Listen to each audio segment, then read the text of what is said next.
22.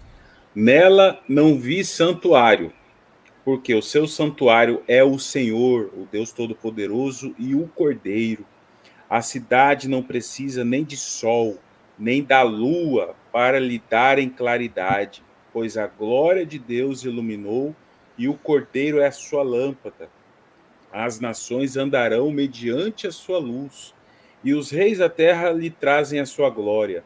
As suas portas nunca jamais se fecharão de dia, porque nela não haverá noite, e lhe trarão a glória e a honra das nações. Nela nunca jamais penetrará coisa alguma contaminada, nem o que pratica abominação, mentira, mas somente os inscritos no livro da vida do Cordeiro. Então, um apontamento claro, né? Quem que vai entrar? A igreja, os inscritos no livro da vida do Cordeiro. Por isso que a Nova Jerusalém, ela de fato, ela apresenta toda essa trajetória, o propósito do Senhor envolvendo os filhos de Deus, os que serão descendentes como estrelas do céu, a igreja. Por isso que a cidade, ela tem medidas iguais, de profundidade, de altura, de largura. Isso nós encontramos aonde essa expressão, né? Conheceis a profundidade, a largura, a altura. Paulo descreve isso, apontando, colocando este propósito no coração dos filhos de Deus. Para quê?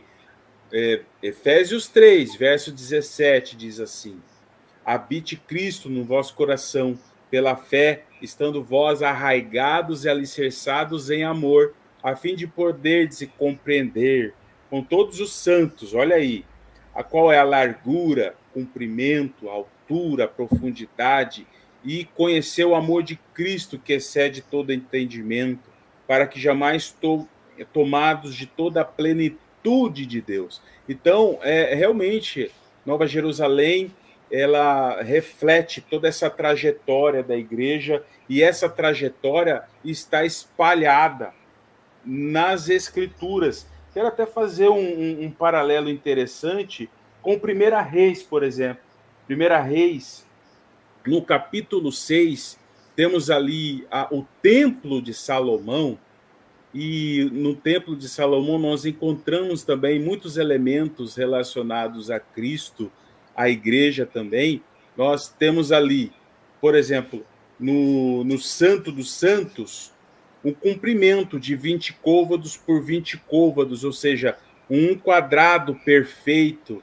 E mais interessante ainda, porque quando olhamos para Cristo, nós olhamos o quê? Jesus e a igreja. E tudo isso é demonstrado nas Escrituras. 1 Reis 6, verso 31, diz assim, que a entrada do Santo dos Santos haviam folhas de madeira de oliveira. Olha só, quem são as duas oliveiras?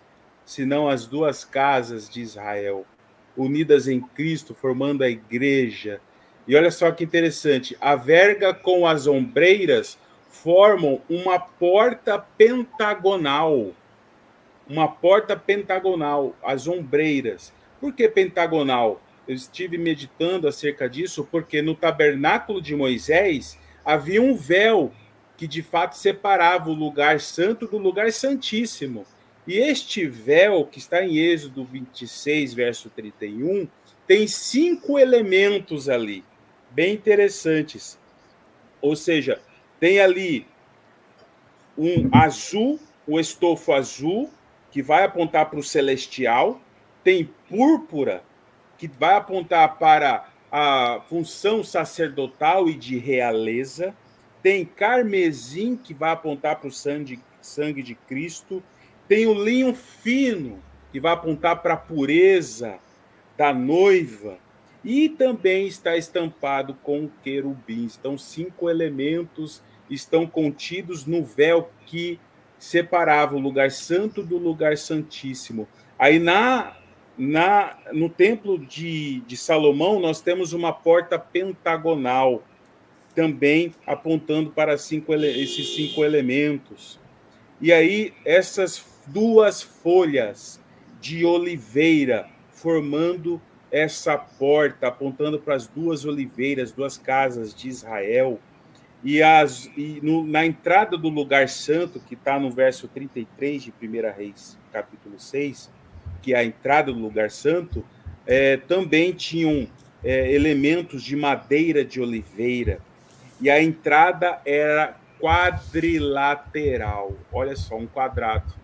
Então, todos os elementos contidos ali, né, no tabernáculo, no Templo de Salomão, tudo tem uma história para contar. Essa história ela vai se desenhando, vai ganhando forma e também vai refletir na Nova Jerusalém. Quando nós olhamos para essas ombreiras que fala, e ombreiras de madeira de oliveira, nós vamos entender o quê? O propósito de redenção, o propósito do sangue de Cristo que é passado no umbral das portas e selando ali, né, o povo escolhido, e que pelo sangue do Cordeiro compraste para Deus, né, homens de toda tribo, língua, povo e nação, e os constituíste reis e sacerdotes. Então, tudo na Escritura tem uma história para contar. Essa história está refletida no tabernáculo de Moisés, está refletida no Templo de Salomão, está refletido na Nova Jerusalém. Então, isso é lindo demais, né?